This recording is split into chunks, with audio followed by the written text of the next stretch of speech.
Okay, as I was about to say, hello, welcome back to Sunless Sea. I'm gonna have to step away in about 30 minutes just as a short break to change out some laundry, but I'll be doing this until then. We have been on a little bit of a trip. We have Mr. Sachs with us. He needs to go. Where do you need to go again? The Abbott Horizon. Stop by Rosegate here. I think we got everything already. Yes. So now we're heading up to Port Cecil, Polythurn to get a proper thing of, what do you call it? A proper shipment of the cave, not the cave, the Claymen.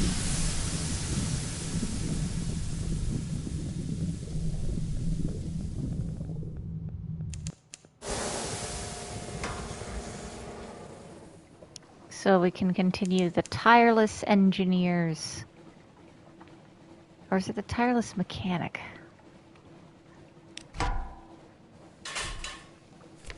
Is her name the Tireless? No, it's the Tireless Mechanic.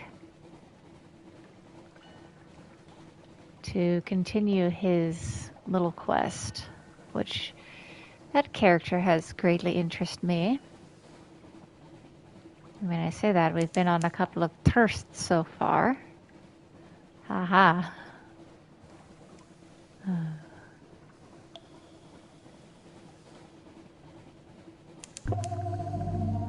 I love this music.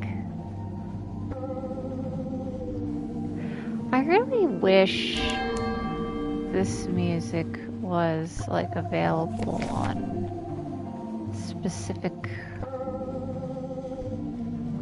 things. Knock knock. A crewman steps into your cabin. His uniform is one of your issue, though the face rings no bells. They do not blend together after a while. This, however, does not look like a chap who swabs decks or loads cannons. Begging your pardon, Captain, permit me to introduce myself. Gervais, at your service, at least while the poor fellow tied up behind the galley remains regrettably indisposed. Might I trouble you for a brief moment of your time before my escort to the brig? Hear him out. He is at least honest about his dishonesty. Sound the alarm. He's lucky not going to be the bottom of the Z. I'm curious. Tell me. A message from London. My gracious employer has grave concerns about your guest in the hold, Captain. The course to which you are now committed. Blood will spill before this voyage is over, but it needn't be yours. Gervais produces a small vial, crystal. The blood is red. Redder than normal blood, almost glowing with vitality. Here is a more bitter vintage. When the time comes, I urge you to choose wisely. Favor from on high is rarely a poor investment. Okay. Red, as blood tends to be, but redder, deeper, alive. Okay. That's in relation to our Mr. Sachs thing. So he's probably going to request either my blood, or I could use that. Do I dare trick Mr. Sachs, though? Give it a try.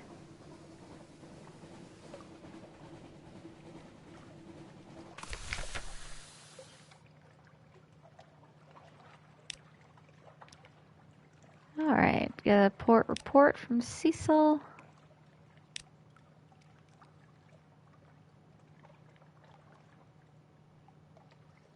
Explore the knoll. And amber. We're just going to chip away some amber this time. A half-gold haul. You and your crews swarm over the ambery stuff with hammers. and chisels, smashing off chunks of it powders easily, emitting an unexpected lemony fragrance, and the rising sea washes quantities of it away, but you fill your pockets and sacks with it. At last a rumble rises from below, the amber shudders, and you all scramble clear as it sinks back into the deep. The waters close over it with a tremendous roar and a shower of foam. Okay, it's a good haul.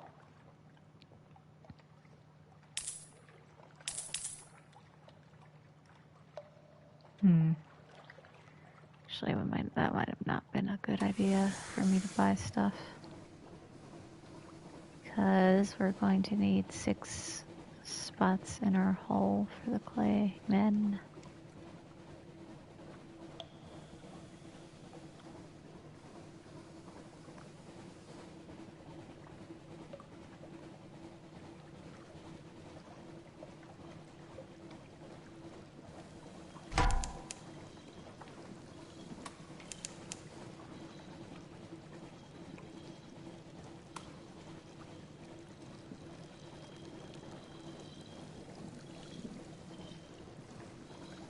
Go away.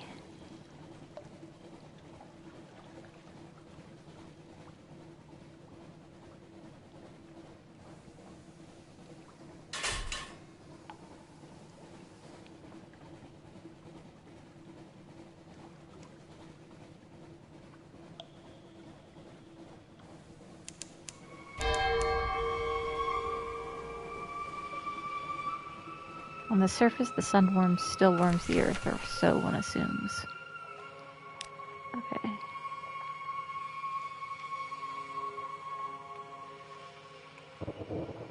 Let's get a port.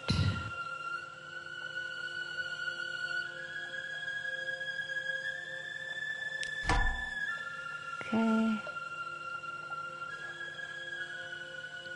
What did I get Stintilac?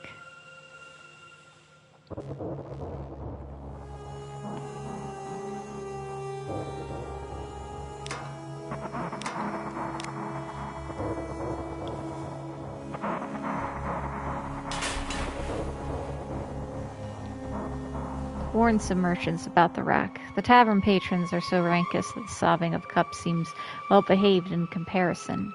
Evidently, the sailors will soon travel rack on a lucrative contact. The captain is buying grounds for everyone, despite the beer's gurgled prayers for deliverance. His sailors dance on a table that groans and whimpers. The captain welcomes you with a clap on the back and asks you what you'd like to drink on this happy occasion. Perhaps not so happy, you say. By the end of your story, the captain and his sailors are all groaning in unison with the rest of Polytherm.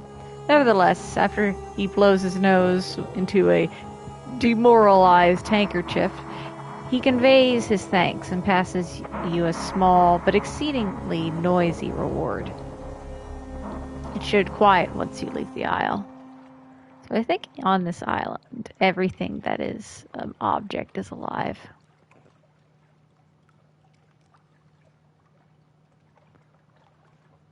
Let's reduce some terror. Uneasy rest, but only one. Fine.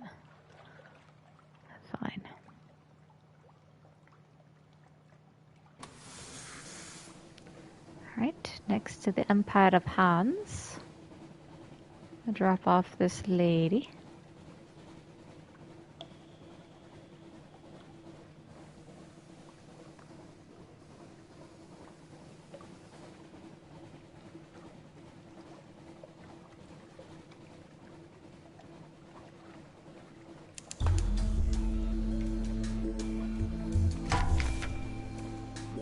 Dream of Christmas. Crimson beast of winter towers above you on the snow-drowned street. Its sack opens wide to receive your offering. I will take all you can give. I will take everything you have. I will take more.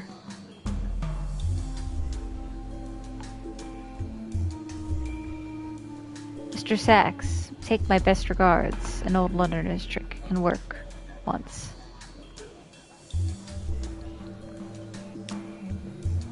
A loss averted. Mr. Sachs is silent for a moment. May you experience all the generosity that you deserve, it intones, stepping into the darkness and taking the light and all memories of the light with it. You wake up in a cold sweat, fumbling to light the lantern beside your bed, just a nightmare, but one that leaves behind a sixth sense of something barely averted. Saxon Snow. How much of yourself can you give before there is nothing left to take? I'm working on it. We're almost there, Mr. Sachs.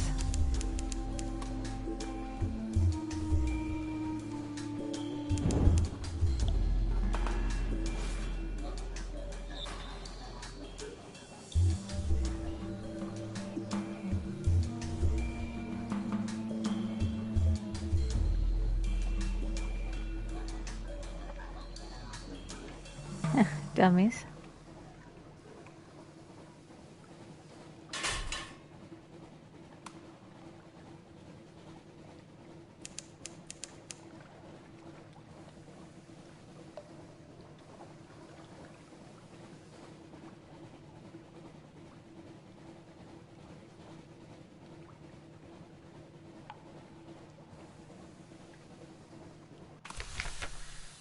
A delightful welcome. The delightful adventuress leans over the railing of the ship, sniffing the humid air with evident distaste. What a filthy, damp little place. Oh well, we shall endure. At the sight of the mare hobbling up, she straightens. A thin, insincere smile spreads across her face. Ah, you there, my good primitive, she calls, striding down the ramp and clasping his arm tight. Now then, I come in search of your first emperor's vault, and for that I shall be needing a few things, some of your finest workers' tools, and some food. Do you understand me? She shakes her head, barely waiting for a response. Food, she repeats. Food.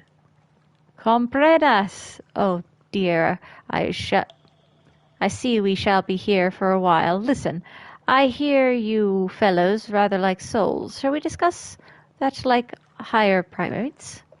Payment for the journey. Barbanas stays to settle up while his mistress negotiates the value of her soul with the mayor. A man with no face. Barnabas removes his mask with what looks to be a silent moment of great relief. Underneath is nothing, just a flat surface where his face should have been. Ah, an unfinished clay man. One of those flawed products of polytherm that follow their own rules. If only you'd known that before he boarded. Of course, that's why the adventuress never mentioned it. He silently presents you with your agreed fee, dips his head in a polite bow, and lumbers back to his mistress. It appears she has struck a deal with the mayor. Delightful Lantress will establish a base camp on Fountainhead Island. She welcomes your assistance as one who has proven to be not entirely useless. Okay.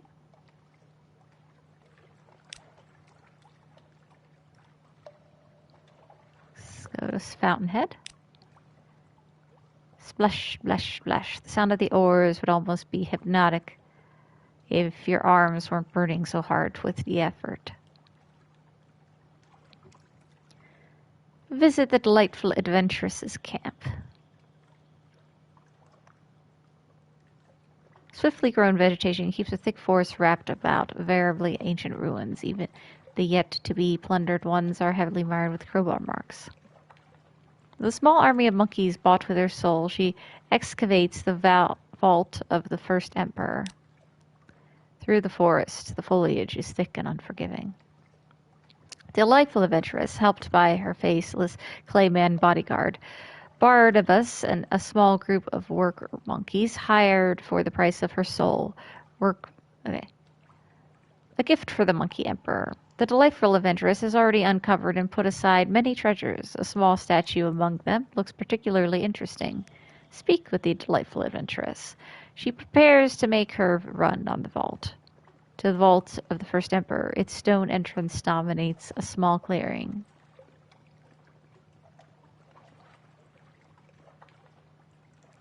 Let's do this one. Nobody is watching.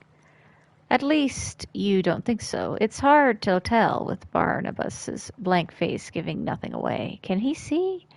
He seems to be able to, somehow. In any event, he makes no move to raise an alarm as you take the small trinket.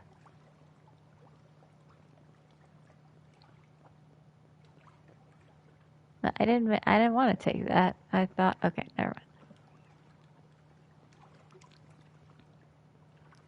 Speak with the delightful adventuress. She prepares to make her return on the vault. A flustered circus mistress. Oh, it's you, of course. Help me with these blasted maps, would you? The monkeys are quite useless. She shakes her head. They claim our souls uplift them, but if you ask me, it's just a case of monkey see, monkey do. Can you believe they think that Zeppelin of theirs will let them create a new empire? Wait, you there. Take that out of your mouth this very instant. To the vault of the first emperor. Not so secret edifice. It may look ancient, centuries old, but the entryway is relatively new. The monkeys can never leave alone, always adding bits on as their whims demand. This tribute to the empire's first and greatest has been constructed over generations by monkeys working with stolen ideas of what the ancient tombs should be. Outside the vault, the delightful adventuress flits back and forth between her base camp and the vault entrance. Leave her to her work. To rush, darling, is to court a tragedy. The delightful adventuress pays barely any attention to you as she prepares. She's not ready to open the vault. You should return later when she has a chance to organize her monkey workers. This may take a while. Okay, let's return to the boat.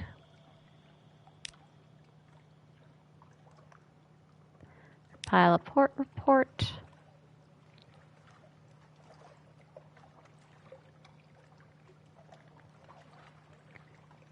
What was that thing I took that I didn't mean to take?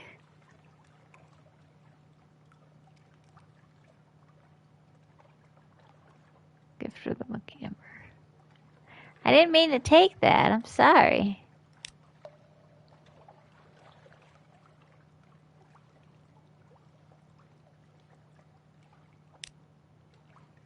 Hunting party powers through the waters. They still demand a gift worthy of the emperor to open their court, reps on another island. Barely row out of the way in time, for it has no intention of turning or slowing. Chattering of angry monkeys fades into the darkness as they head for other islands in search of food. Gain access to the court. Today the sprawling palace is called Wild Court. Tomorrow, who knows? The world of Pentecost apes is one of cruel whimsy. Gain access to the court. The gates are guarded by 2 armored monkeys that would look adorable, if not for the blood on their bayonets. The Wild Court. The stench and heat as the gates open are a sucker punch to your senses. Inside, the stagnant air of the windowless wood palace hangs with sweat and tastes of hair. Everything is filthy, and every surface used. The apes are likely to swing across the roof as walk on the floors. In prized oases of relative calm, the high-souled conduct themselves with the poise of high-born lords and ladies. Around them, their barely lifted lessers scamper around, exhausted, taking orders and cruelties from all who care to dispense them. In the middle of the countless more, a sea of apes longing for advancement and fighting for what they have with tooth and claw and low cunning. Current standing in the court. Okay. Oh, hello. The Emperor Crispin IV holds court in the heart of his palace. None may speak without permission, but the voice of the Emperor is still the least heard of all, summoned by the Emperor. To step into his throne room is to step into another world, a polished one of cool and blessed quiet that already feels as alien as it is pleasant. An official welcome. The Emperor sits on his throne, wrapped in robes of violet and wearing an ornate gold mask. He remains motionless, silent. He could be mistaken for a statue, if not for an almost imperceptible nod to grant his Seneschal permission to speak in his name. She approaches, arms folded in the red-trimmed gold yellow robes of the court mandarin. Her expression is carefully blank, the chestnut hair of her face powdered alabaster white and decorated with the exquisite detail in red and black. The rings on her fingers mark her as a 10-souled ape, a status even Admiralty can respect. She bows before you, a complicated ritual displaying of sweeping sleeves that somehow never breaks eye contact. Finished, she waits for your response.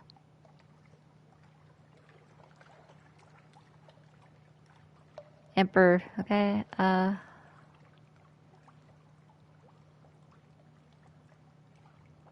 return the bow. Curtsy instead. Remain still.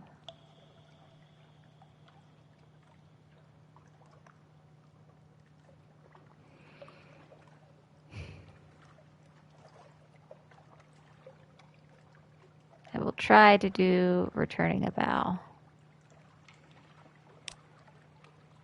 A flicker of approval. You bow deeply, but not to the exquisite Seneschal. She is but the voice of the Emperor, and it is him that your respect is due. He makes no move and says nothing, but a test has been passed nevertheless. Now there is business to be discussed. The Great Exodus. The exquisite Seneschal requests your assistance to supply the Empire of Hands' great work, a zeppelin that will take them to a new home far away from here. Materials for the journey. You point out that the Admiralty has the Empire of Hands both under embargo and quarantined. The only thing worse to be caught doing here, that then supplying them would be helping them escape their confinement. Have your people not already caused us enough pain? She demands.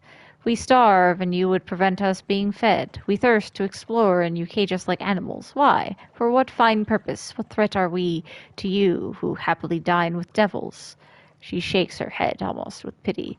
What could you possibly see in us that shames you so?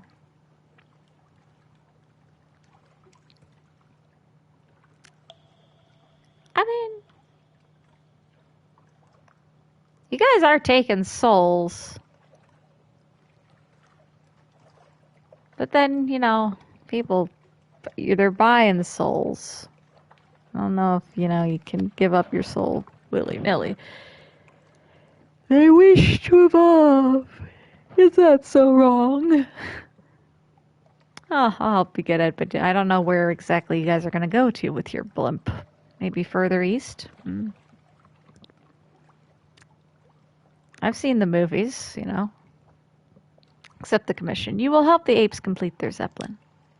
The exquisite Seneschal bows again, deeper. With a pair of servants to row the boat, she takes you to the zeppelin site in Port Stanton. It was originally the project of a traveler from afar hoping to travel east who encountered an accident. In his plans and engine, however, the monkeys saw their opportunity. The great exodus will require supplies and fuel, of course, explains the exquisite Seneschal. We also seek souls to uplift our brethren, that they may join the work. You will, of course, be reasonably compensated for your expenses and rewarded upon completion. She also hints that there may be faster ways to complete the Zeppelin. To say more, though, would require a level of trust that you have not yet earned. Okay, new quest. We now have that. Contribute souls. Contribute supplies. Will be a long journey. The monkeys will need many supplies, both to survive it and to establish a new home. Contribute fuel. Without regular fuel and hydrogen, it won't get far. Can't do that. Monkeys continue to do their work. There's much yet to be done. Shore leave. The parasynthetic jungle holds many dangers. Step carefully. There may be no authority beyond the fence. The locals call this Shell Beach. It is a place of death where bones and still rotting carcasses of man and ape alike are left to thirst of the sea. The carnal history of the empire of Hand stretches out among the flies and the maggots of the apes who be men and of their stolen civilization. Something glints. Around the neck of a skeleton, a locket. You pocket it. Though it does not look like it is worth much, the sea infamously takes much. Sometimes, though, it gives back. Perhaps this will prove to be such a time for some hopeful soul out there. Rusty locket. Empire of Hands beach of corpses. Poke around the shore. Person. An aborted journey. The path through the jungle soon becomes dark and treacherous. The predatory eyes of desperate monkeys staring from behind every bush and tree exploring this island will have to wait for a more auspicious day.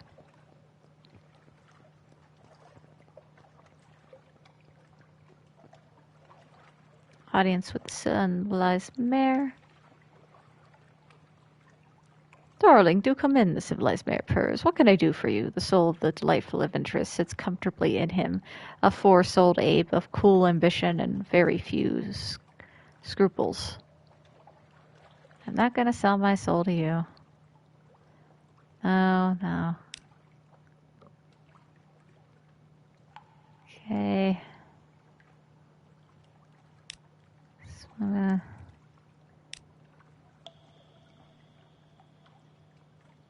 Went to the court. Let's go to Heartsake Island. Journey into temptation. The delicious smell of the cannibals cooking. The cannibals always have a seat at their table. The lost treasure hunter has always much to trade. The delicious smell of the cannibals cooking stretches much of the way of across passing.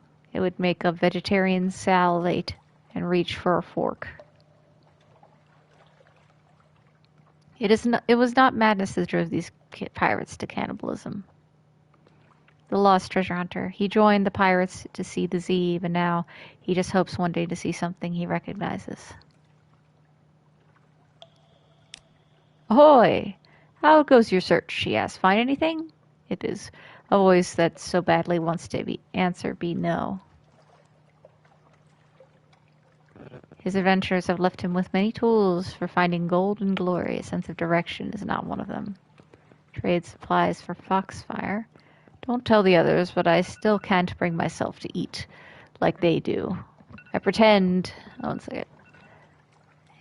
Let me finish this. And then I must go exchange. Put clothes in the dryer. I must pretend I don't... It's a good thing there's berries.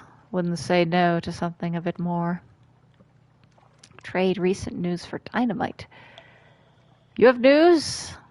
At least I won't feel entirely lost when I finally get home. Live specimen for a flare. The chaps will sometimes eat fish. If it falls in their laps, he looks hopeful. Do you have anything that could be carefully thrown?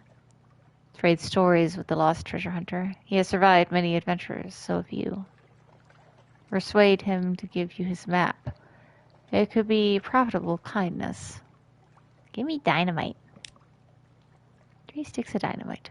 The lost treasure hunter scans the latest headlines. Fascinating, he mutters, and should be more absorbent if the needs must. yeah, dude. You go, man. Yep. Oh, okay.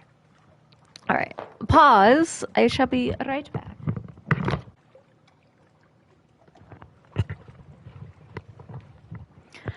Alrighty.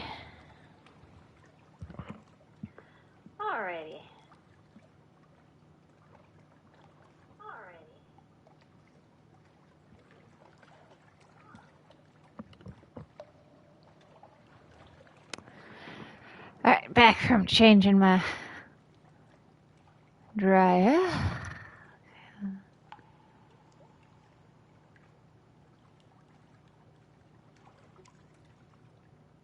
Alright, I just tried that. We don't really have much to give him at the moment.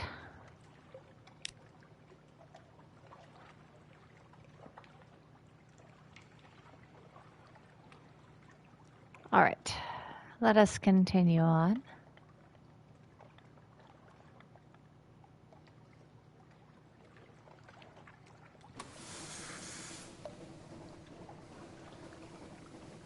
Now we're making a straight shot for the Avid Horizon.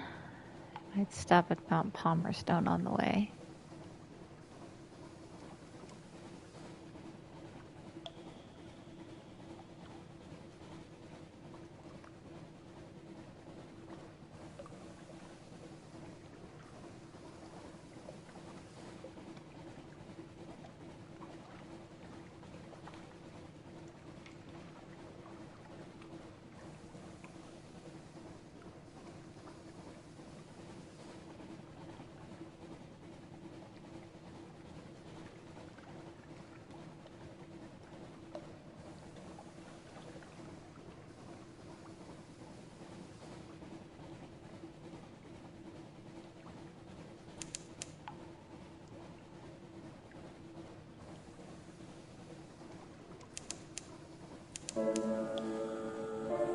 Strange puffs of warmth. Here lies as always lain.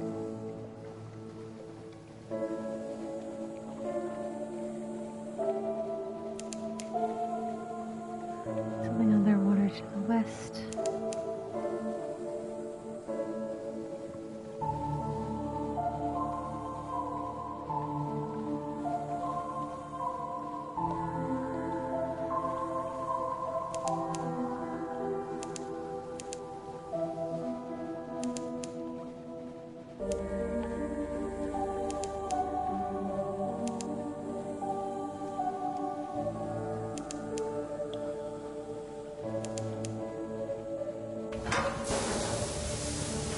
What to be here?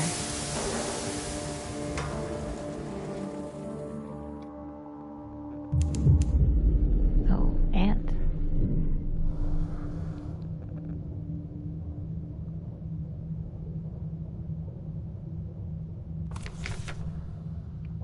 Ooh, another tryst. Ew. Hello. A discreet opportunity has arisen to spend time with your favorite officer. Hold on 1 second. Let's get rid of the fear of it. Hello. Another one for 47 minutes, huh? This will noticeably revert, but if you have a sweetheart, I won't make you think twice.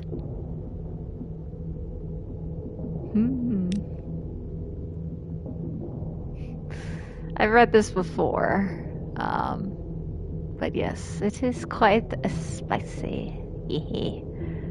Lovely.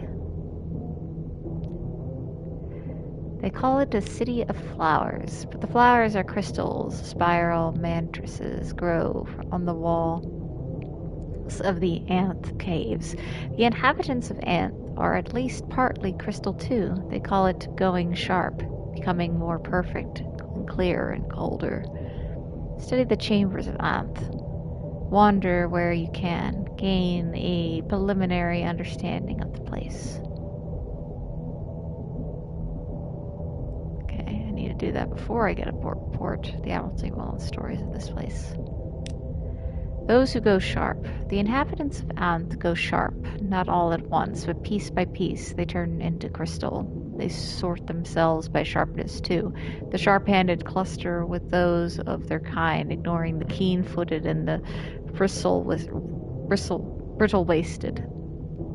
To progress through Ant is to take on more and more of these attributes, to enter the deepest chambers restricted for sharp style.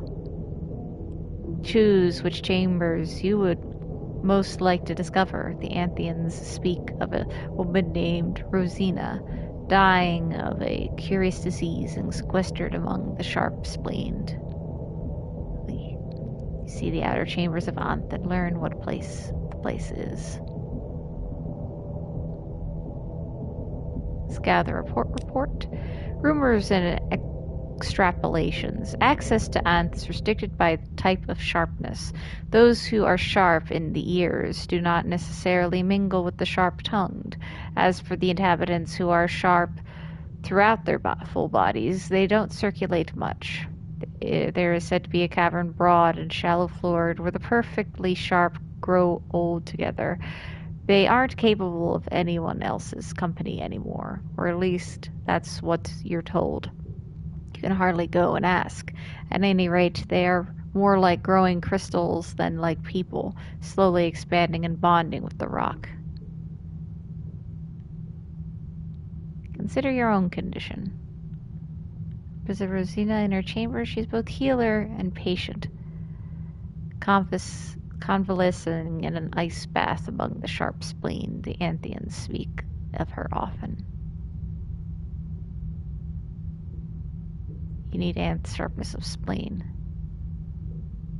Should you go sharp, or have you already taken on sharpness that you now regret? Learning and rumor. Consult the woman with the cubicle eyes.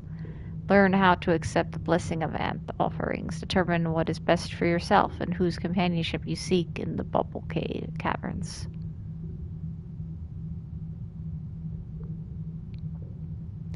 A woman gives advice to new Anthians. Her eyes are cubes of salt. She speaks of going sharp as a numbness, and as an awakening, and as a loss of sensation and the beginning of insight. Some Anthians use other metaphors: clarity, dryness, regularity, and structure. Cultivate a capacity for sharpness. It isn't easy to go sharp, and as the Anthians do, but most who come here find themselves desiring the conditions sooner or later. Cultivate the capacity for sharpness through chemical means. Old logbooks record a preparation of minerals and salts to help the body convert. It is untested. Go sharp in the spleen. Surrender your capacity for anger. Join the society of diplomats, saints, and cold-hearted tyrants. I don't really want to get... No, I don't really want any of this, honestly. I'm like, maybe when I get, the only sharpness I'd do is like sharpness of the heart, maybe. Sharp in the liver. Take on a proud indifference to toxins. Fraternize with spies, assassins, professional poisoners, and those who need to survive on strange diets. Let your lungs become a cavern of crystal. Breathe less often and more purely. Take on the companionship of divers, opera singers, coal miners, and producers of poison gases. Flourish in the groin. Diminish passion.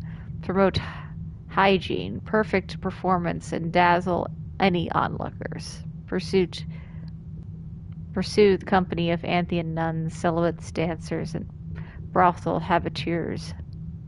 Undergo accumulation of the tongue. Give up soft speech and slow words. Come to know poets, court jesters, liars, and artists in cipher. Mineralize your skeleton. Strengthen that cannot be seen as often the most praiseworthy. Walk among the laborers, the circus strongwomen, the persons of iron will and unshaky integrity. Your skin becomes clear as water. Armor.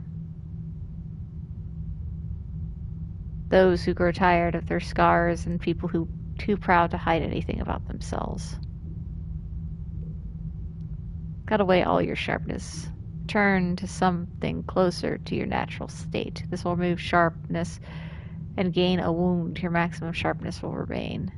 So you can pursue different sharpness if need be. Be careful, 3 wounds will kill you. I'm not interested in any of this, if I'm to be honest. No, thank you.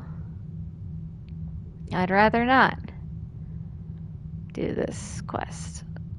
Maybe later in another day, but right now I'm like, no. Thank you, but no. A city of flowering crystal, jewels, coral rocks. I could sell Scintillac, but it's not really worth much. I'll buy fuel though. There we go.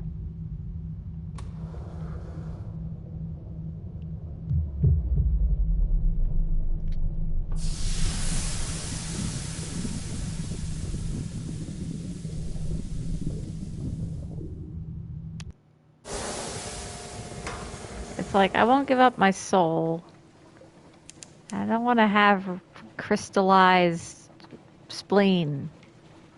That just sounds uncomfortable. I already have crystallized of other spots in my body in real life, so no thank you. Apparently.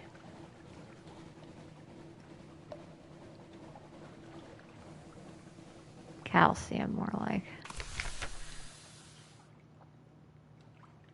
Alright, we're just stopping to get a port report.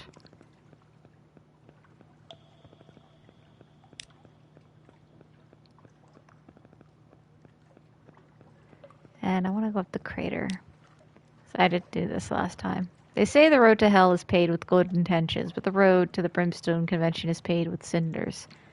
Up to the road. Do they admit visitors to the Brimstone Convention? Perhaps, probably not. But you never know. They might sell tickets. Above the bay. Look down and see Port Palmerston, like a toy, and the ruins like gravel. You've come far, but the volcano's cone still rears above you. Rest a little before you go the last half mile. She's the guardian. The wistful deviless. The road to the cavern ends at a brass gate in the cavern wall. Beside it stands an oddly charming little cottage. It's thrown together from pumic and basalt, but it features honeysuckle. An equally charming deviless is in a tea gown, leans against the cottage wall, twirling a parasol and fanning herself. I am the guardian of this place, she remarks languidly.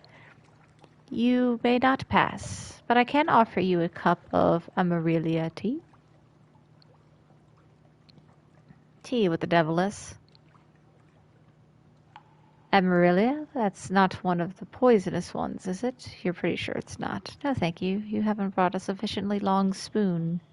Perhaps. I'll have tea with you. Don't take my soul, though, please. Terror in a tea gown? No doubt she'd be much less pleasant if you tried to break down the gate.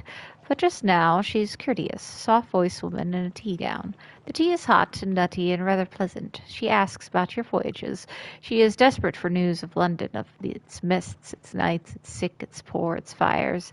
She tactfully turns aside questions about the convention, but she shares some of the secrets of the Neath. Come and see me again, she says. Next time you're here. She shrugs gracefully. Bring me a present if you like. Okay.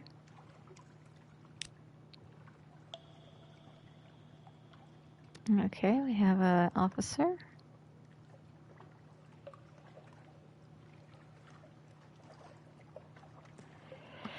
I do not want to take against the ruins. Zoop. Alright. Now on to our final sprint to an Abbott Horizon. And then we do the candle spot.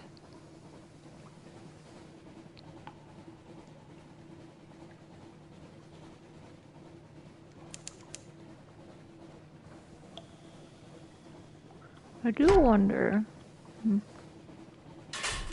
One thing I wonder a smidge is whether or not I actually have like a time limit of aging in this game. Do I get old?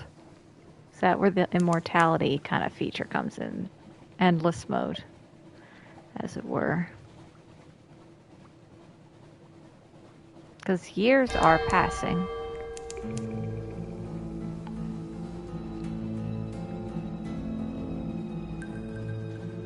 Okay, Mr. Sachs. Please don't kill me.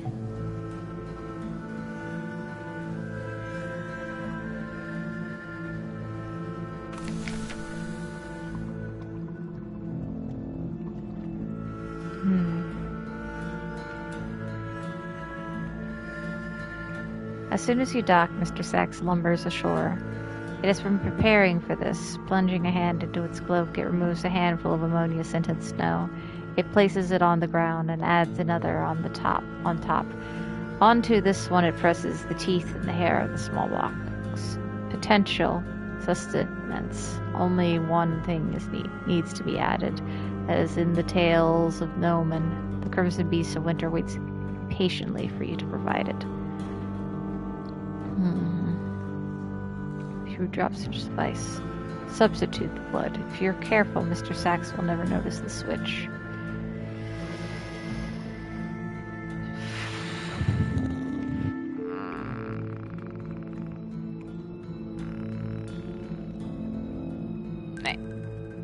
The corrupted essence of life. Oh boy. Don't tell me this is bad.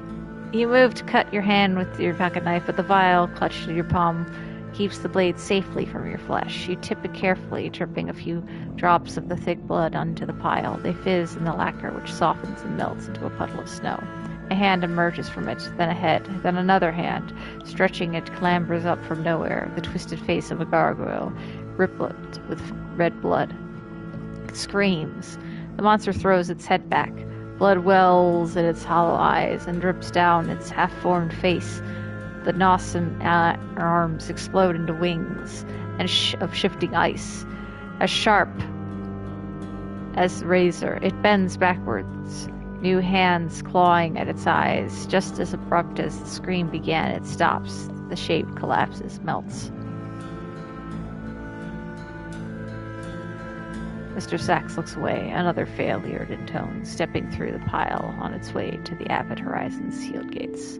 It rests a gloved hand against it, basking in the chill, the whisper of a place too cold for gods. Refreshing. Your service is done. Be gone before I change my mind. Something new will shortly appear in your lodgings.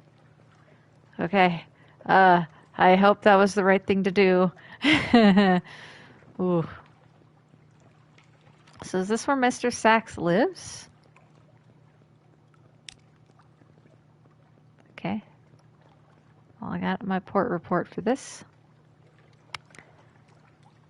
Alright. That's over and done with.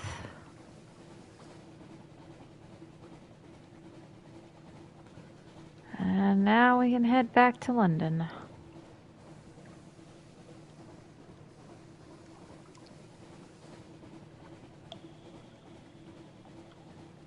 First, we go to the Chapel of Lights.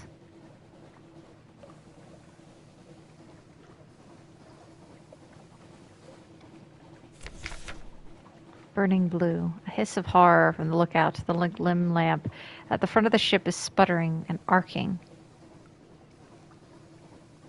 fizzing with blue light. Even as you watch, the blue fades, but it's not a good omen. Spin them a story. And now any lover knows what the blue means. Straightforward challenge. Attempt to con them. It's a perfectly natural explanation. Light meets dark. The darkness beneath is more than the absence of light. It's a physical presence which distorts the shape of the world. Your light melts the darkness, restores sanity to the world.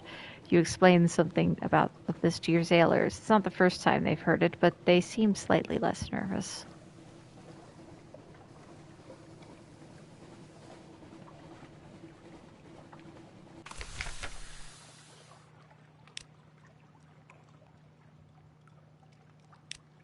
Everybody stop having nightmares. Stop it. Chapel of Lights.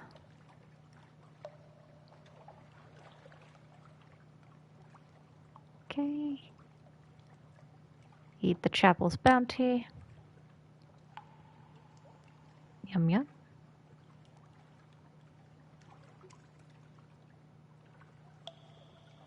Nightmare strength would also scar you permanently. Nope.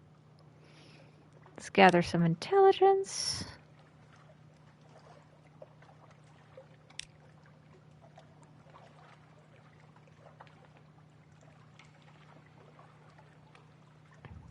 Oh, we can attend service, but that's too much. Too much. Your sigil-ridden navigator races toward the chapel. This place! Hark! The bell! You give chase. Within, the air is heavy and hushed. You enter to see your navigator shaking a smiling priest by the collar. Let me here. Tell me what it means. Look at it. Look at it. The priest disentangles himself as politely as possible. I'm sure we can find a path to put you on, my friend. He examines the sigil with professional air of a collector, but we will need your help in return. Pay a price. Our stores are running low. If we cannot feed our congregation, our mission must end. Can you provide? The fresher, the better. Your navigator has nothing. He pleads for your help. So we need 2 live specimens. Alright, that's good to know. Where do I get live specimens again?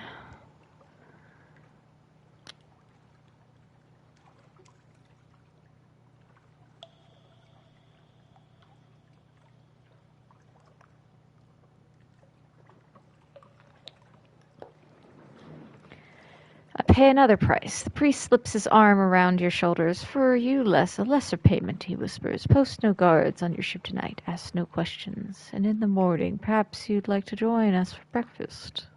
A red and white smile. No. We'll come back later.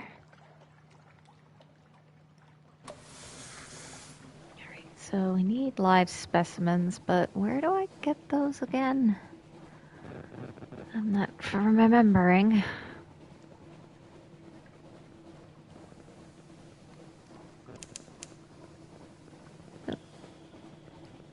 What be this?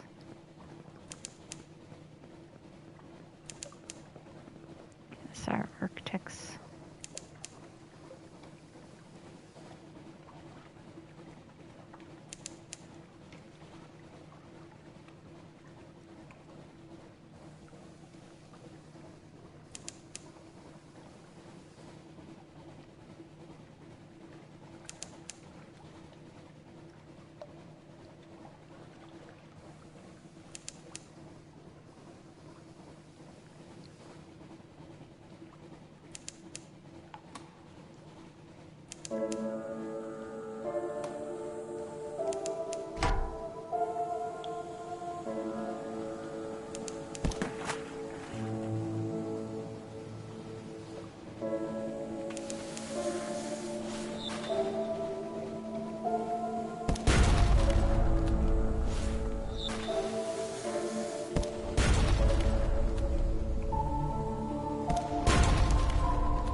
Defeated and our Claying class vessel. The ship is yours. What will you do with her?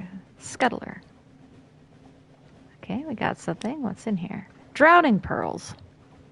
The Fathom King spits these out. Your bosom offers, coughs them up like a cat doing a hairball. He catches your skeptical glance. True, as I'm here, Captain. There's a fancy word for it. Dacabzor, and I'm a lover. Whatever encyclopedias the bosom has been drinking, these are drowning pearls, all right? They have the heft, the sheen, and the chill. Okay.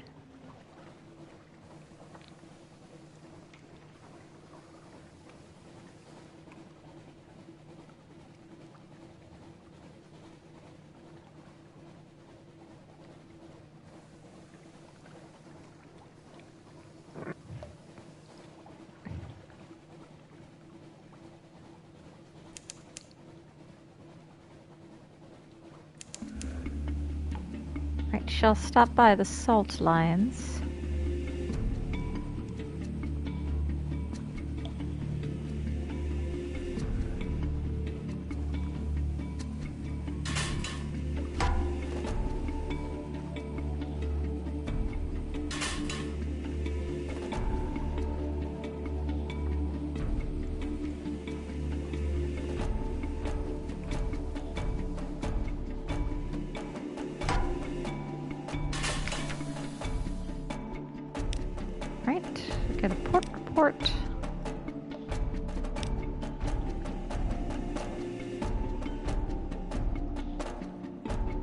I don't have enough space for that. It's the unmakers.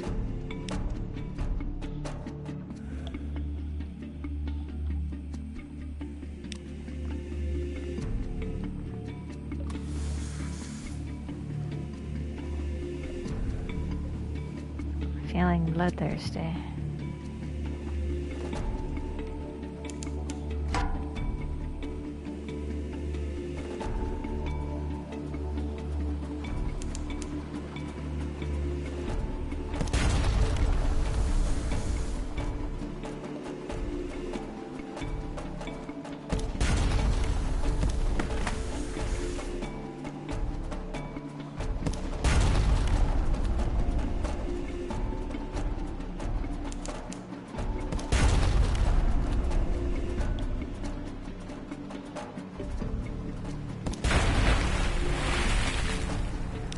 What do we got? Some supplies, some fuel. What do we have? Cask of wine. In a flaring light, it's sea dark, but the taste in the darkness of autumn. Mushroom wine. An acquired taste, perhaps, but once you've acquired it, who goes back to grapes? Nay, little bubbles of goo, grapes.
Stop by Garner's more.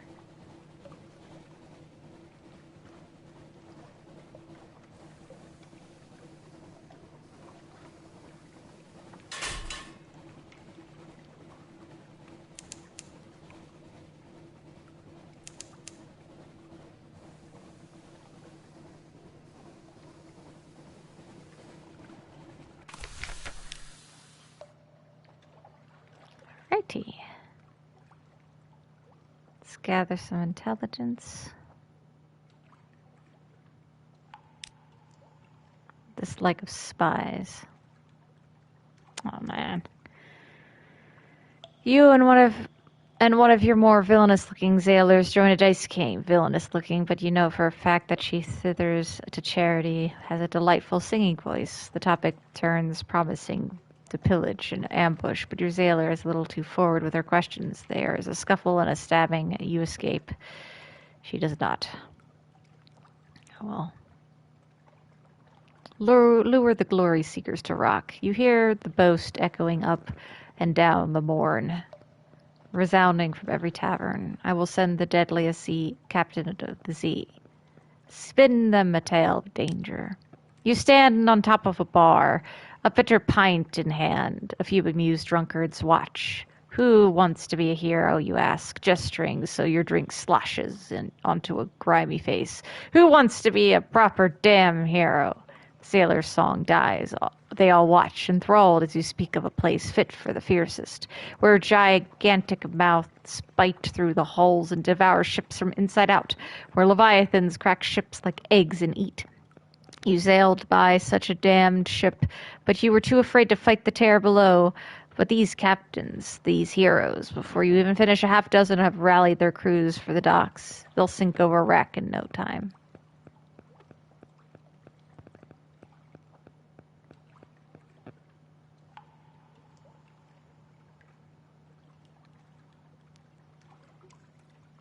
Okay. What else do I have? Over here, rumors of pirate poet.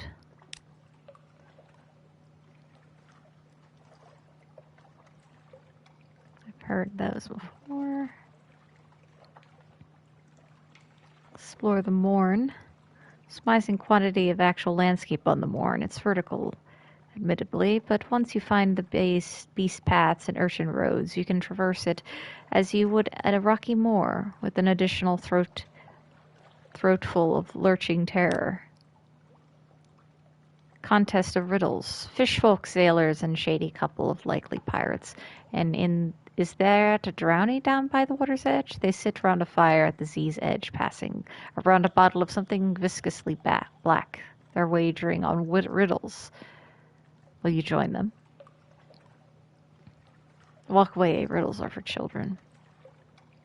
Bet an echo on one of the simpler riddles. Seek a real challenge. 10 echoes. Attempt one of the riddles. Here's a sardonic woman with a pair of matching knives, a silver hoop and earring, and a connaught accent. She is a real riddle. Attempt one of the riddles for pearl. At the Fathom King's feast, guests challenge one another to answer these riddles. You need not pay the penalty they do, but you will need to stump 100 echoes. Challenge the drowny. Attempt one of the great riddles. Who is in the lion's colored furs at the firelight's edge? I carry one of the greatest riddles of Irem. She intones, her eyes glisten. 1,000 echoes against a jewel from Pillar Sea. I'm not going to do this right now. Unanswered questions. You pass on. The drowning laughs at a pirate's joke, and the fire sinks low and blue. All right. Another afternoon at limit. Drinking den by the dock cradle's a good place for your crew to find companionship and level steam. Altogether, Garters, Murders, Freeport, and Corsairs prefer their own. Cold shoulder. Dang. Alright. Moving on. Back to London we go.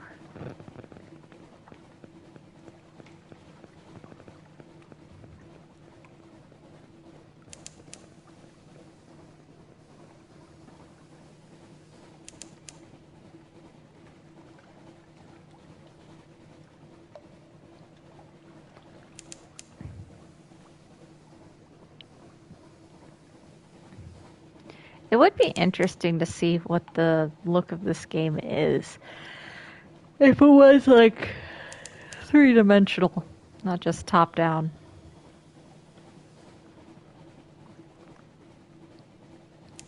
Of course, most of this, I suppose, is supposed to be the theater of the mind, as it were. You know. Before we set back to London, though, we have our Clayman. We have our mirror catch box. We have our lover. We have quest at Hunter's Keep. Let's hope. Please don't kill please don't kill him, please. Please. All right. First, a luncheon with her. Haven't spoken to Phoebe yet for a while.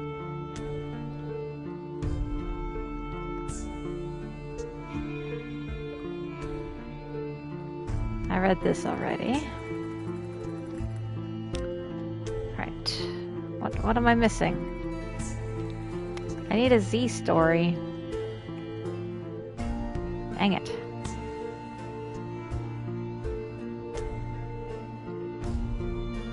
I know how I can get one, though.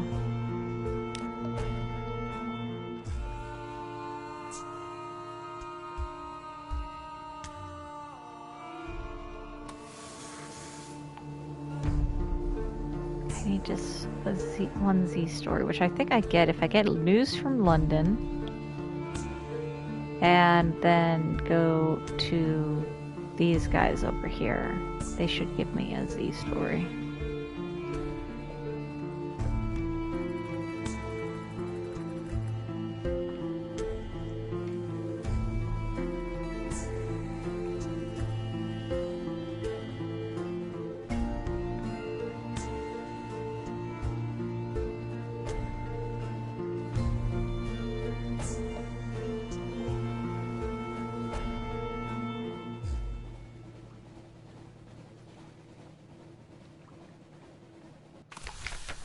Okay, first, I'm gonna do a quick sell of our, not gonna deliver the clayman. Running crossroads. Wait here, instructions said. Wear a crimson feather in your hat. An encounter with the Mercies. A clapper of hooves, hoarse voices raise in song. A phantom pulls up beside you, slewing dangerously. Two bandaged figures sit hunched at the front. Honey, one croaks quickly. You pass up a barrel. They heave. They heft it as if it were empty. I'm a terrible person, she tells you dully, but so are you. It tastes so sweet. Here's your money. They are off with a cackle, a blown kiss, and a waft of cigar smoke.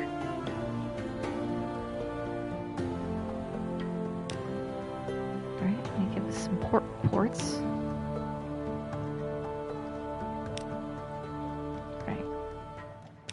Get me to 3,000.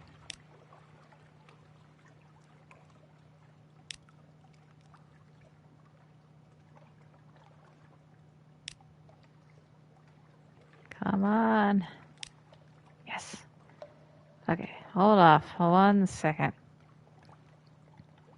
Shipyard. I'm ready. Give me it. Give me my portaclad corvette. 200 hull. 400. Same hold capacity. Weight heavier. Quarters 15. Iron bonus 5. Alright, give it. Rename your ship. Nereid.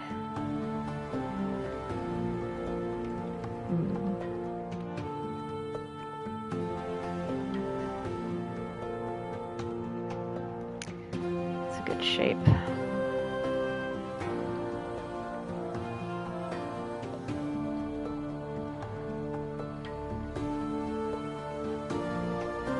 You will be called the Ghost.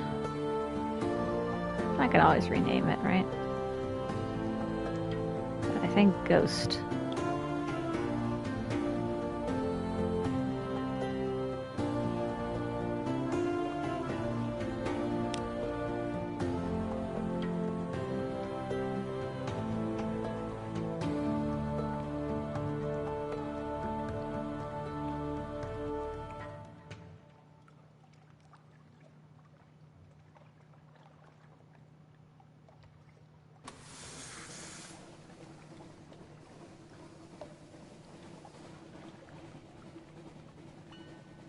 There we go. Stronger ship.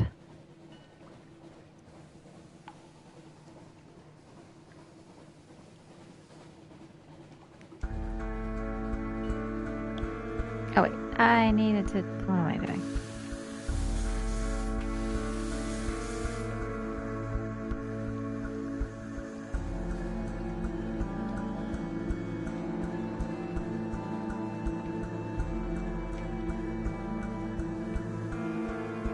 Needed recent news.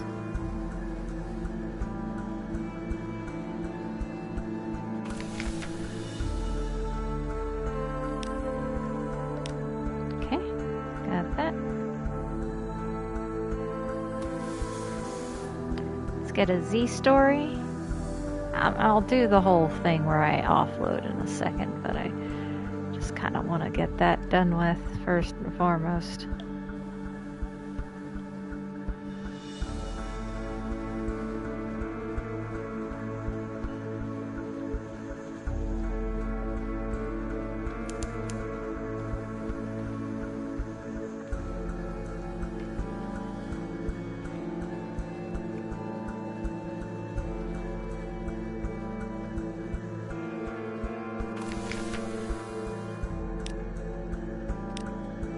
I got a Z story.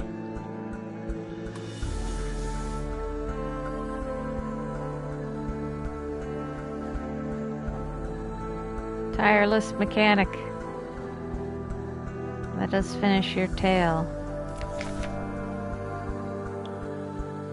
Flee from this nightmare. Go away, big old eyeball.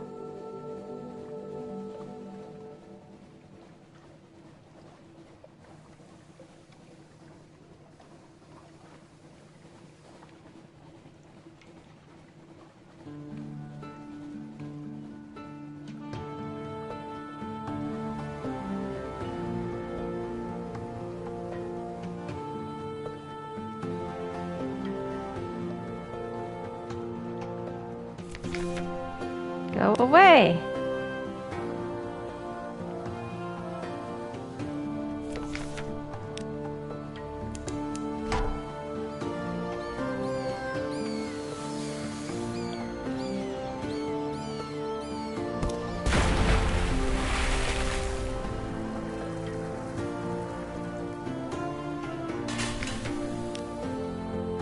It's time.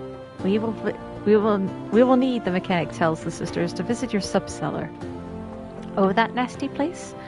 Lucy says airily, a little hastily. Well, we'll take you down there.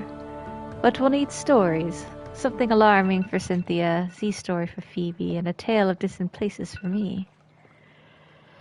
Okay. We must... 1 second. My laundry's done. I also want me to double check him. Is there anything else that we can do? Enjoy the bag sneak. I need 1 serpent trap. Ah, that's what I'm doing. I'm making a serpent trap for him so he can get a good night's sleep. Before we do that, I must get my laundry. I'll be right back.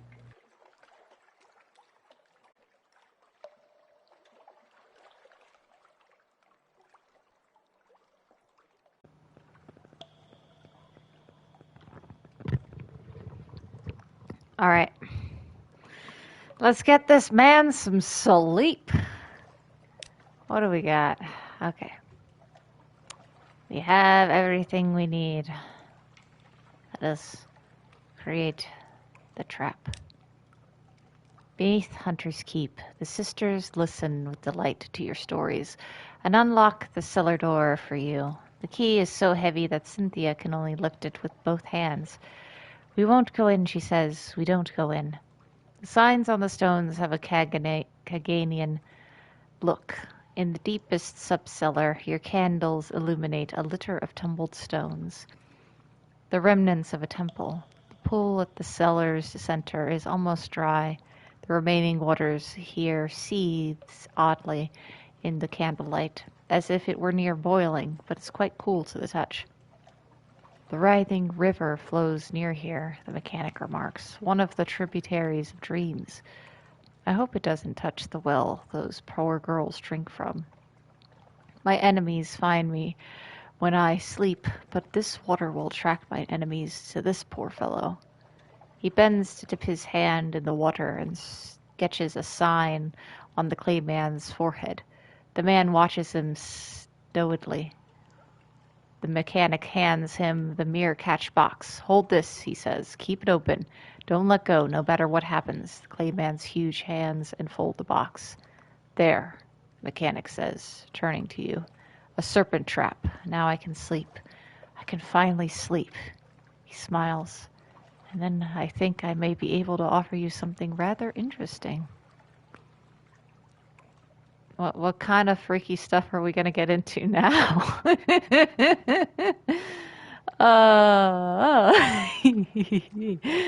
Okay. Okay. 1 serpent trap. This clay man looks confused as it grasps the mirror catch box in its great gray hands. It would look a lot more confused if it knew what to expect. This will allow the tireless mechanic to get a night's sleep. All right. Well, no time like the present.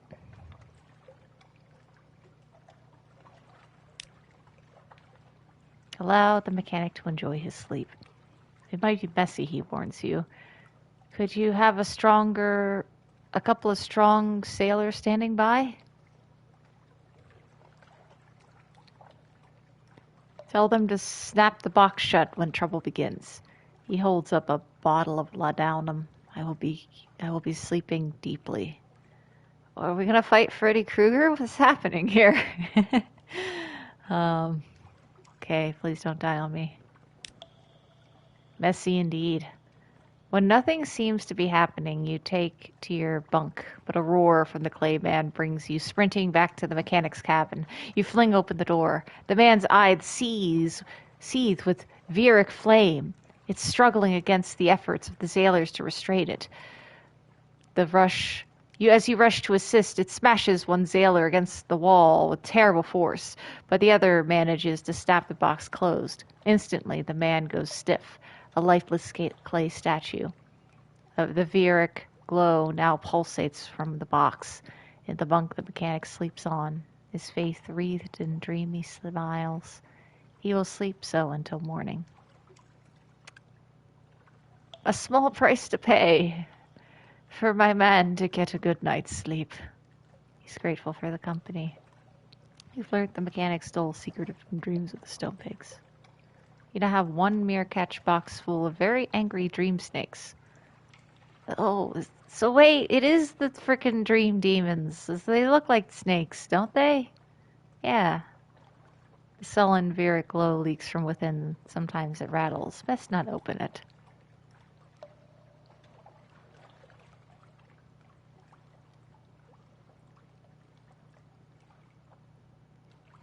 So this is how I can continuously make more of these things to get those specific type of materials. Ask the mechanic to explain what exactly what the hell is going on? What the heck is happening, you? Well, it's like this. I stole a secret from the Echo Bazaar with the help of the Finger Kings.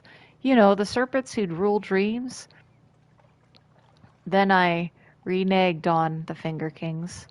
Don't look at me like that. Would you rather I give them the secret?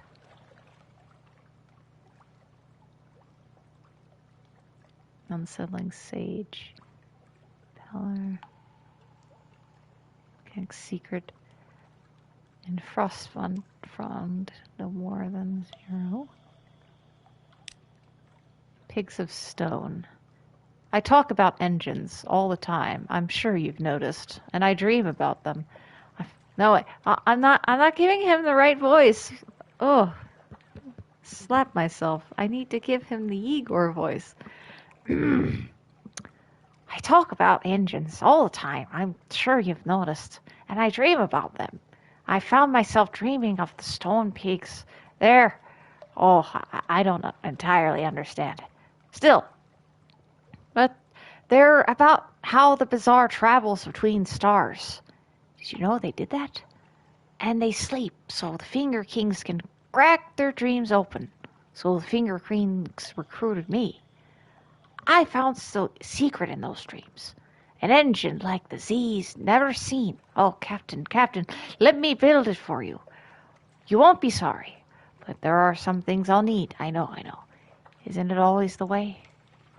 Oh, you're gonna make me a super speedy ship. Yay.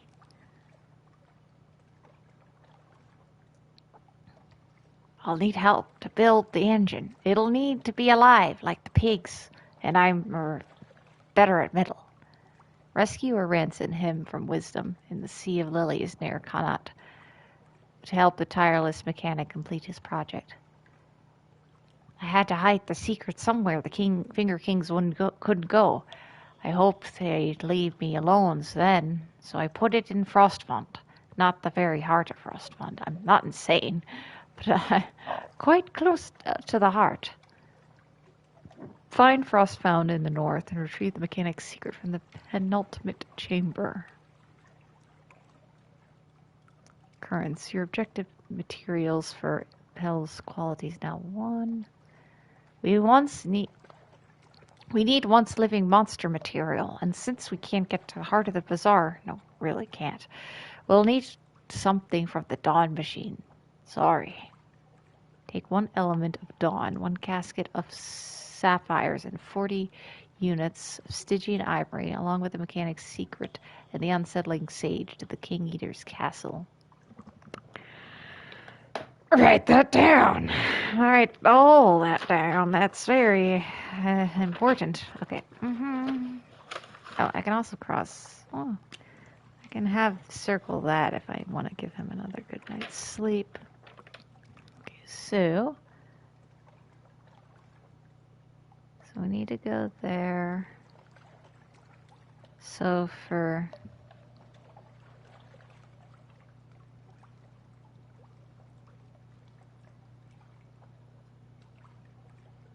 I don't think we've actually gone to the one port by the Dawn machine then. So we need one element of Dawn, one casket sapphire,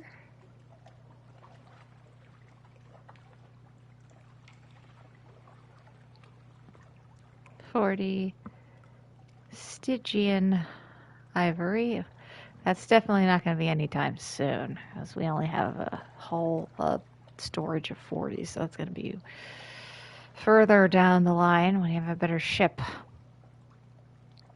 Along with, we need the mechanic's secret and the unsettling sage. My handwriting is crap right now. Ugh. Alrighty. Very nice.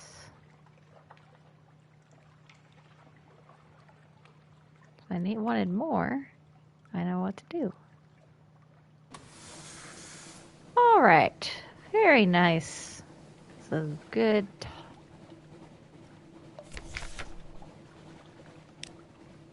Very good. Whole thing we accomplished. Got a new ship. Gave my man a decent night's sleep. Now we know we have a longer thing to do with him. That's been my most invested interest. Let's actually complete our selling stuff in Fawn, London.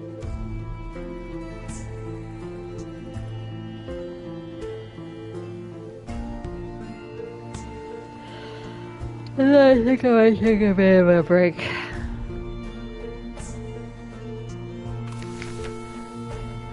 We're probably over time now, but I did take a couple of in-betweens.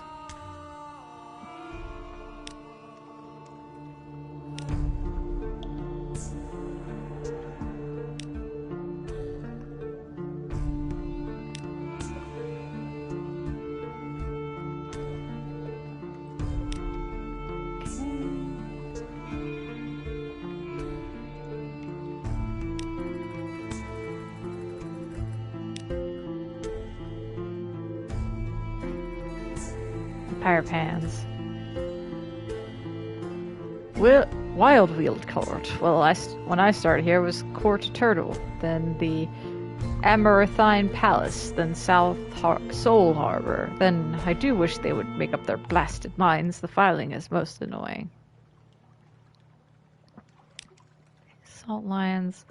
Rosegate. This is new. I bought his cigars when he was still in London. What's he doing down there? Got to move. Anth, are you half stone now by any chance? Oop.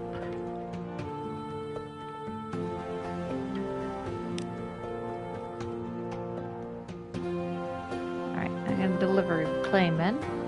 This is where they wanted to be, or at least where they're supposed to be. Ashore. One by one they rise uncomplaining, with no trace of stiffness or discomfort from the long voyage. The deck resounds beneath their heavy tread. A shroom yard manager waits on the dock, tapping her foot. "About time," she says.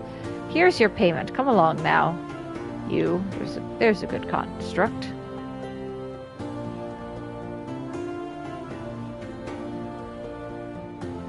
Alright, let's get some more sailors.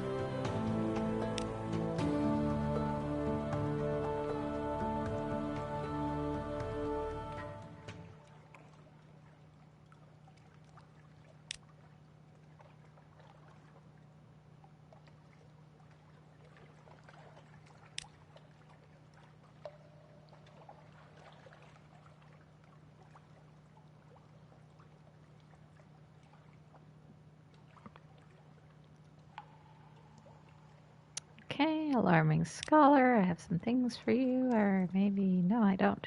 Oh, never mind. Rose Market. Oh, I do have Shintalak.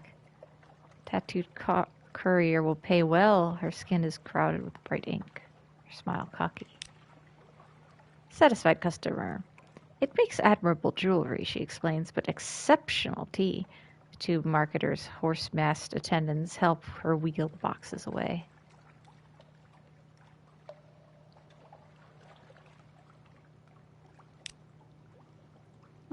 Okay, I did something with that place.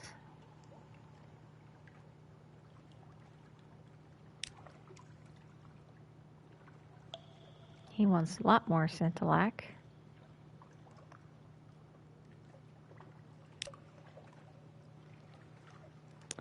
Ah, moves in the great game. I do have whispers about it.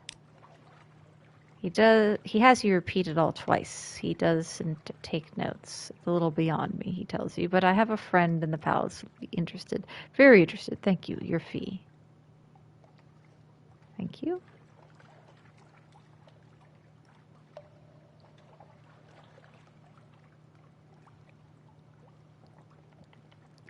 Let's see if we can buy any more. None of those.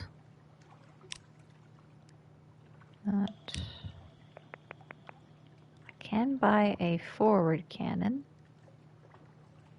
but it requires torpedoes.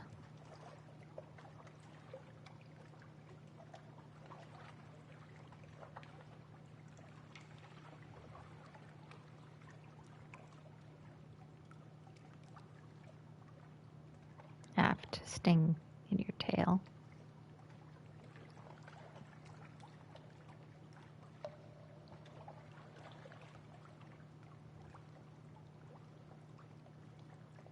What do I have? I don't have aft, unfortunately. I just have a forward. But we will buy a forward cannon. But not torpedo yet.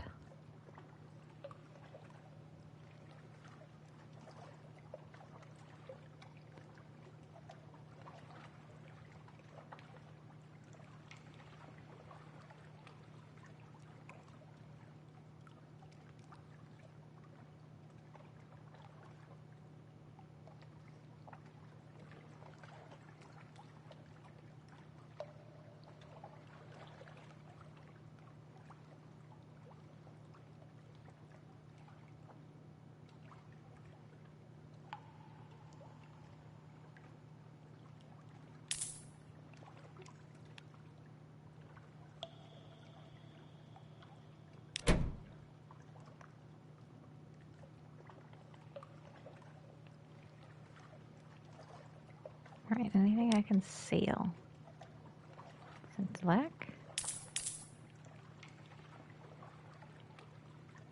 Mushroom wine. I think I will buy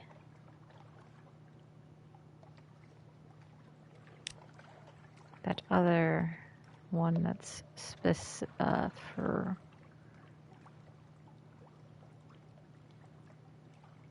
aft. Torpedo. Because I don't think I can shoot stuff underwater. I think I need. Well, actually, let me check. I don't know if I can fire underwater.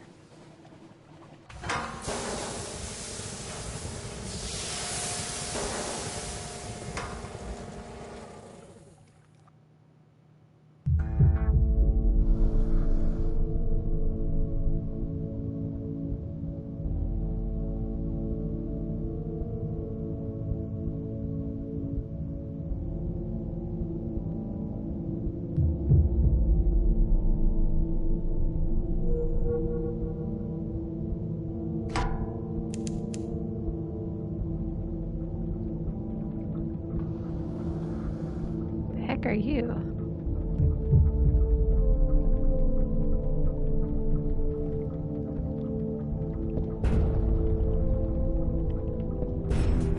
Okay, I can't fire underwater.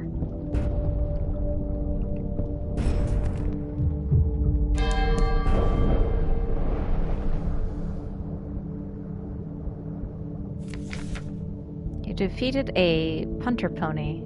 The Kanat submarine takes on water. Through one of its portholes, a lamplight waves frantically.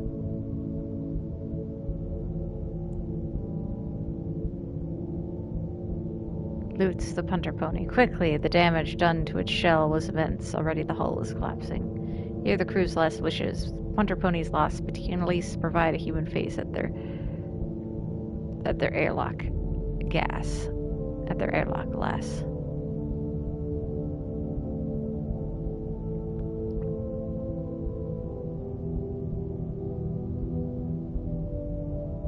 I'ma loot him. Downed. Your crew moves swiftly. They bring back supplies and fuel. One staggers aboard with a bundle from the captain's desk. They are scorched in soddy papers, journals of sonar readings, all completed a minute handwriting. There's even wrecked measuring equipment, none of it of any use. But what's this? Okay, creased and grimy. It's a page from a journal. Until the sixth candle was extinguished, now we all watched the flame.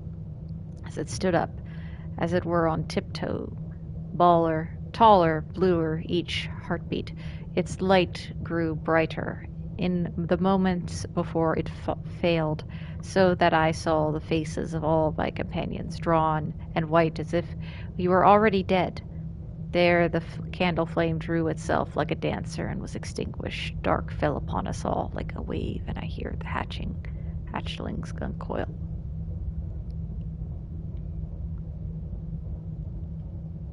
Okay.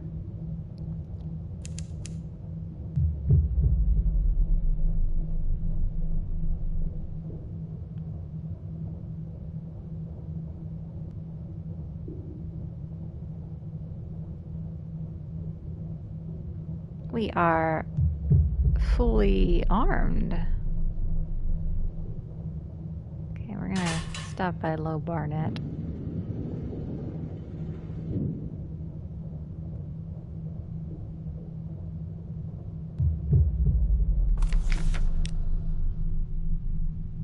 Okay.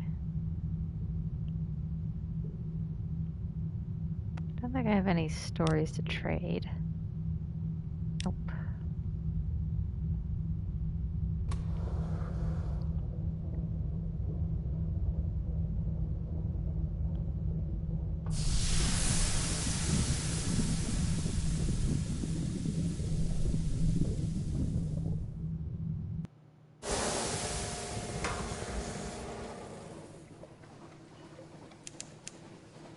All right.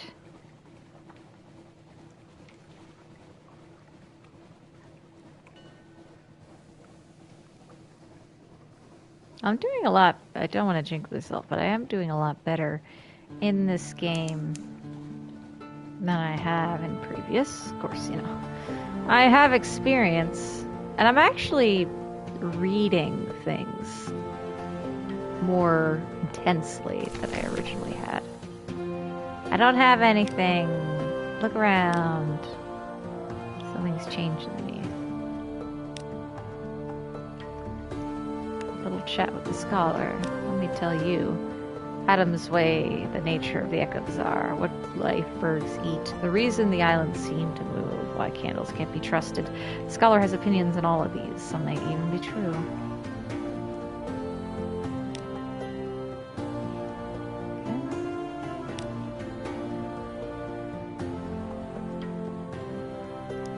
What do we have in here? Starving poet looking for solace food. I sold a sonnet, he exclaims, jangling a pocket full of echoes. The Verant Privy Councillor is seeking an outlandish artifact. He is there surveying curios from distant ports, with palace servants and muted slippers. The Empress dislikes loud noises.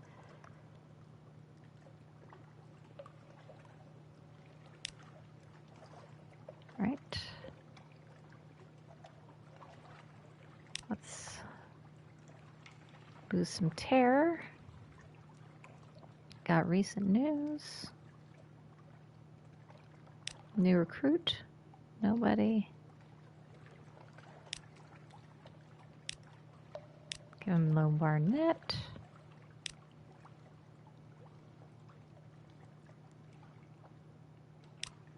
Lodgings. Ah. The incarnate robe of the incarnadine robe of Mr. Sachs. It sits on your chair. This has possibilities. Have 5 space to clear in your cargo before collecting this. Ho, ho, ho. Londoners give generously to Mr. Sachs. Is it really that time of year? Some of them ask, but a shake of the sack is all that it takes to convince them it is better to give than to receive the crimson beasts of winter's displeasure. You return home with a bulging sack of shiny new toys. When you next wake, the robe is gone. I have 2 strategic information, 4 drowning pearls, 2 scintillac, a judgment egg, soup, approved romantic literature. Ooh, thank you. The revenue men have removed most. Oh, oh, very lovely. Can I? A delivery from a grateful friend. Several crates of wine sit in your lodgings. The note on top reads, for your services and discretion, J. I have 10. What's my car hold at? No. Alright, I'm gonna have to get rid of some of this.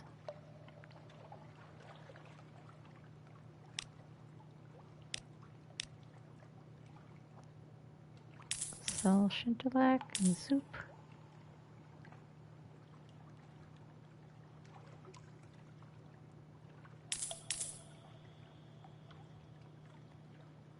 Okay, now I have enough room.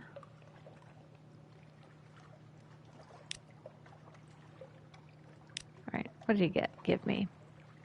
10 casks of mushroom wine. No, it can't be. Greyfields, 1868. A few bottles of Broken Giant, 1844. Isn't that from before the fall? Only Mr. Wines is said to stock these in any quantity, and it reserves them for itself.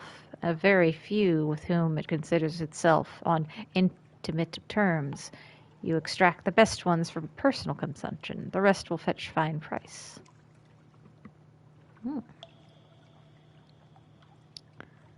Nice. I'm actually going to...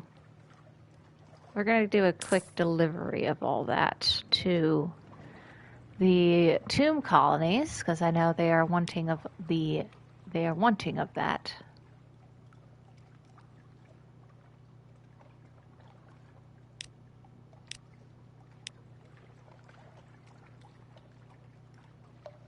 Alrighty. Have I done... I don't think I must have gotten all the ports yet, because I think I would have gotten an achievement if so. However, I think we've done all we can do at this port. Quick save. I'm gonna take a quick break.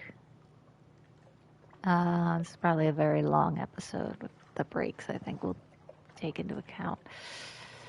Although it is reaching late night. No, I'm gonna have to unfortunately cut it. I could go further, but it's late. Unfortunately. Anywho, I'm having fun. We got a lot done. Our next quest is then going to be, we shall go up to the tomb colonies, and then I'm going to go down to where the Dawn engine is, because I haven't gone there yet. Explore a bit more, try to find any other underwater establishments that I have not yet located. And maybe do some attacking ships and stuff, trying to, my whole... more underwater exploration, actually, would be relatively good. Now that I have more whole health, I have a bit more stuff for that. Though our next, the ship we need next I need something with a better cargo space. All through sales quarter. Wait, 30. Probably be this one.